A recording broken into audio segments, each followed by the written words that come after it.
bahwa pertanggal tadi tuh ya konten Richard tentang WT itu dia bikin di tanggal Februari akhir tahun 2025 ya. Karena memang BPOM sudah melihat gelagat dari terdakwa DRL yang sangat manipulatif, sehingga keluarlah rilis tanggal 9 Maret 2025 yang mengatakan bahwa ya tindakan relabeling dan overcount yang dilakukan pelaku usaha di atas yaitu WT melanggar beberapa peraturan undang-undangan, yaitu Undang-Undang Nomor 17 Tahun 2023 tentang Kesehatan, Undang-Undang Nomor 8 Tahun 99 tentang Perlindungan Konsumen, Peraturan BPOM Nomor 10 Pengawasan Periklanan, ya, dan bla bla bla, serta Peraturan BPOM Nomor 16 Tahun 2003 tentang Pengawasan Peredaran Obat, dan bla bla, yang mengatakan adalah BPOM. Ya, jadi bukan Doktif. Jadi ini seharusnya ada saksi ahli yang akan muncul, ya, karena menghadapi betapa manipulatifnya, ya, akhirnya keluarlah rilis ini. Yang kedua yang ingin saya tekankan di sini, ketidakhadiran pengunduran dari adik saudara terdakwa Richard, yaitu David Lee Thompson, di mana dia sebagai direktur Athena, yang pada saat itu seharusnya dia bertanggung jawab terhadap stiker atau relabeling dari produknya. Ya, jadi itu lucu ya, tapi mungkin nanti kita akan ungkapkan di persidangan ya keterlibatan dari direktur atau adik dari terdakwa DRL. Nah, di sebelahnya Dokter ini ada Pak Afrizal, asisten dari Richard ya, yang sudah tahu bagaimana karakter bosnya seperti apa. Ya, nih di sini jelas. Ya. Di sini ada gambar dari saudara Richard memegang produk Helwa body lotion ya. Betul ya Pak Afrizal ya. Dan dia mengoplos body lotion Helwa yang tidak ada kandungan haki. Dia oplos, ini adalah bukti Halodoc yang dibeli oleh Tania ya. Tania. Ya. Jadi tolong ceritakan kronologisnya Pak Afrizal. Silakan dokter, apa dulu nanti saya selesaikan. Jadi bagaimana seorang Richard yang membeli produk yang mengoplos produk Helwa body lotion yang tidak ada kandungan haki, dioplos haki di mana dan apakah dia sendiri yang melakukan pengoplosan tersebut? Karena digiring ini adalah persaingan bisnis. Kalau ini adalah kriminal, ya, sangat manipulatif DRL itu. Ini kriminal. Jika memang yang dikatakan nanti DRL Pak Afrizal adalah fitnah, silakan saudara terdakwa Richard untuk melakukan penuntutan karena semakin bagus ditelusuri. Tolong ceritakan. Ya, selamat malam rekan-rekan media. Saya di sini hadir di sini di sini. Ruang sidang sini saya menyupport Dokter dan untuk menjelaskan tadi yang disampaikan sama Dokter bahwasannya pada saat itu memang benar Dokter Richard telah melakukan pengoplosan produk Helwa dengan zat berbahaya yaitu Revaquin. Saya menyaksikan sendiri karena saat itu saya menjadi ADC-nya. Saya melekat 24 jam dengan dia, jadi saya tahu apa yang dia perbuat, apa yang dia lakukan. Jadi ini tertera di sini. Yang pesan siapa Revaquinnya? Tania itu asisten dia. Nanti ada fotonya juga ada. Nah, nanti bisa diapa? Tania itu yang memesan. Nah, jadi memang saya sedikit banyak tahu gimana karakter Richard Lee. Dokter, dari kesaksian hari ini seperti apa dokter? Lagi juga cukup banyak cecer dan ada masalah, banyak pertanyaan yang tidak ada kaitannya kayak notaris OSS ya. Itu OSS itu diterapkan tahun berapa? Sebelumnya itu tidak ada yang namanya OSS. Ya, jadi tuh ada pertanyaan-pertanyaan yang sebenarnya hanya yang penting nanya, sekedar nanya, ya. Pokoknya dalam bentuk letakkan itu atau? Ya ngaruh lah, kalau buat Dokter faktanya sudah jelas kok. BPOM mengeluarkan bahwa produknya jelas melanggar Undang-Undang Kesehatan, itu adalah BPOM. Ya, jadi bukan sanksi administrasi. Nah, sanksi itu bisa dilakukan jika ada pelapor. Di sini adalah Dokter pelapor dan ini delik umum. Delik umum itu siapapun bisa melaporkan. Oke?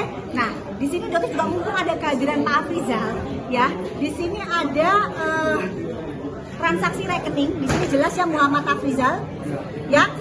Di sini ada CV Athena Mandiri Group. Pada saat itu berarti beliau benar-benar bekerja untuk terdakwa Richard ya. Ya. Oke.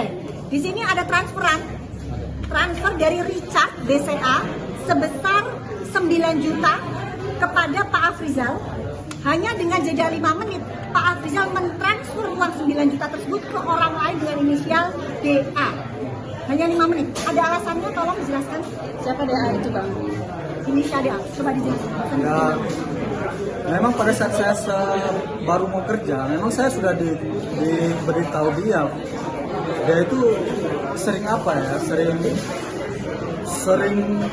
pesan-pesan perempuan lah gitu ya kan. Dia sendiri yang sampaikan, saya pernah ditangkap sama pihak kepolisian pada hari ini, mana dijelaskan gitu ya kan. Jadi saya ini disuruh atur strategi biar hobinya atau kelakuan dia yang seperti itu biar bisa disiasatin gitu ya kan. Nah jadi dengan menyiasati yang seperti itu, dia transfer ke saya jemput orangnya. Begitu, Orangnya ini siapa? ya perempuan dok, siapa lagi? Oke. Jadi begitu naik mobil, diambil, saya langsung transfer itu ke mucikari. Nah, jadi itulah memang benar adanya pada saat dia ada kisruh dengan Mbak KP, dan itu pun disentil, memang itu benar. Dan pada saat itu Mbak KP dibilang itu apa, hubungan publik. Mas Rizal, saya mau tanya, alasan Mas Rizal membuka pernyataan seperti ini apa? Apakah Anda sakit hati, kesal, atau hal yang tidak terjadi dengan Anda, yang tidak direalisasikan oleh Richard Lee, akhirnya Bang Rizal membuka ini semua? Ya saya sakit hati. Saya dituduh memeras. Saya dituduh bekerja sama dengan dokter. Padahal saya waktu kerja sama dia, saya belum kenal Doktip. Doktip ini familiar atau booming di tahun 2024. Saya berhenti kerja dari dia 2022 akhir. Jadi saya nggak ada korelasi, nggak ada sangkut paut dengan Doktip. Nah, jadi dibilang saya pesuruh anak buahnya Doktip. Anak buah Doktip. Jadi itu. memang Pak Afrizal itu difitnah oleh saudara terdakwa DRL ya dan asistennya ya Hans Pranata yang saat ini juga sudah laporkan di Polda Jabar, fitnah keji yang mengatakan bahwa Doktip menyuruh Bapak Afrizal untuk menjatuhkan nama dari terdakwa DRL. Itu fitnah. Jadi memang seorang DRL ini sangat licik dan manipulatif sekali. Ini juga bukti transferan kedua. Jadi diulang berulang-ulang ya. Jadi di sini juga kejadian kembali beberapa hari kemudian ditransfer lagi senilai 10 juta lagi. Jadi memang pencitraan yang dilakukan di podcast seorang DRL itu pelindung wanita. Penyelamat wanita. Sementara di mata Pak Afrizal Kalau siapa? saya di mata saya dia itu ya penjahat wanita, bukan penyelamat wanita, bukan. Karena saya tahu kelakuan dia Berarti itu. ini ada pengkhianatan Doktip dengan istrinya? Maksudnya? Pengkhianatan. Pengkhianatan DRL dengan istrinya? Ya kalau menurut pribadi saya ya iya. Apakah Pak Afrizal pernah dititipin uang untuk membeli rumah pasangan dari DRL yang Iya. itu seperti apa ceritanya? Nah, itu ya saya Jadi tahun berapa? Saya selaku anak buah ya. Saya disuruh cari rumah untuk ya ani-ani lah kalau bahasanya kan. Nah, Di daerah di mana? Wilayah mana? Dari daerah sana Palembang. Nah itu. Tahun berapa itu Mas Afrizal? Itu tahun 2022 ya. 2022 juga. Gitu. Nah, Jadi di sini pencitraan itu aja sih sebenarnya yang ingin Doktip jelaskan di sini, bagaimana seorang terdakwa DRL itu begitu pandai menciptakan sesuatu image ya, penggiringan opini seperti tadi yang dilakukan ya. Begitu dia bisa, padahal itu DNA salmon dan white tomato itu jelas produk dia, tapi dia tidak mengakui dengan kenapa hanya alasan bahwa belinya tidak di store dia, sementara itu produk dia. Itu loh, ini salah satu.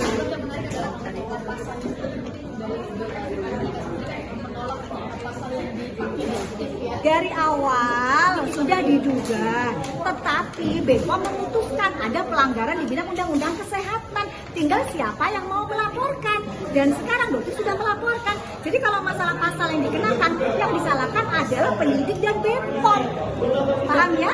Kalau di sini bisa dibilang adanya persaingan bisnis dan tudingan administrasi. Sekarang saya tanyakan ya, apakah persaingan bisnis? jika saya membongkar kedok kejahatan yang dilakukan oleh terdakwa DRL. Misal, DRL menjual serum penumbuh rambut, sementara dia menggunakan wig. Persaingan bisnis apa yang saya lakukan? Dia menjual serum penumbuh rambut, sementara rambutnya menggunakan wig. Itu membongkar penipuan. Penipuan bisnis, persaingan bisnis yang mana? Itu nipu. Wine tomato tidak ada tomat putihnya, saya bongkar. Persaingan bisnis kemana? Ini pembongkaran penipuan kejahatan yang dilakukan oleh terdakwa DRL. Tapi terakhir ada tadi kan dari mereka menyatakan bahwa ini adalah keuntungan untuk pihak mereka sendiri dari keterangan dokter sendiri. Point of view dari dokter. Keuntungan juga buat dokter menunjukkan bahwa betapa manipulatifnya dan menolak rilis dari BPOM. Bahwa yang menyampaikan itu adalah BPOM, ya, pelanggaran undang-undang kesehatan, undang-undang pelindungan konsumen yang menyampaikan adalah BPOM. Dan memperlihatkan bahwa pertanyaan itu asal bunyi saja. Kenapa notaris? Itu seharusnya nanya ke notaris. Dokter sebagai seorang komisaris, CEO, ya atasan nggak ngurusin hal-hal seperti itu. Ya itu kerjaan sekretaris, kerjaan notaris. Gitu. Jadi satu nggak ditanyakan ke dokter, tanyakan saja ke notaris. Ya, dan OSS itu baru ada di atas tahun 2017, apalagi di kota Serang. Ya, jadi lucu. Tadi penggiringan opini lagi, penggiringan opini lagi. Ya, seperti itu. Minggu depan terakhir akan membongkar apa lagi dok? Masih banyak sebenarnya ya, jadi tergantung, karena juga di tasnya dokter tadi masih berat ya, masih banyak ya, sebenarnya juga dokter belum keluarkan. Jadi kalau dia tadi pelurunya ada 90 ya, kalau dokter mah nggak usah besar-besar, bebek itu menyerangnya bergerombol, dokter serigala, cukup satu, tapi dokter bisa babat semuanya. Siap menerima Ya. 95 pertanyaan besok minggu depan. 150, 200 pun siap. Ayo, karena ini BPOM sudah rilis, apalagi saksi ahli sudah jelas, saksi ahli sudah jelas mengatakan terdakwa daerah itu menjual produk yang berbahaya, melanggar aturan BPOM perundang-undangan, selesai. Masih bisa kerja sama Richard ini tahun berapa dan selesai tahun berapa? Saya 2020 akhir, 2022 bulan 7 kalau nggak salah. Hampir kurang lebih 2 tahun. Sebagai apa? Saya itu kayak mana ya? Merangkap saya ya. Iya, pengaman. Ya asisten pribadi, ya sopir. Ya jadi semua kerjaan itu saya kerjain. Rekening untuk cewek juga ya. Yang ngurus masalah pribadi lah. Ya, maksudnya yang bukan urusan kerja lah gitu ya kan. Sebentar, Pak Afrizal pernah masuk ke dalam penjara? Pernah. Ya, dimasukkan berapa hari? 22 hari. Ya itu saya Kerugiannya berapa juta? 2 juta. 2 juta, penjaranya 22 hari. Ratusan miliar uang masyarakat, minimal 10 tahun dia harus ngerasain. Oke? Siap ya? Thank you. Terima kasih.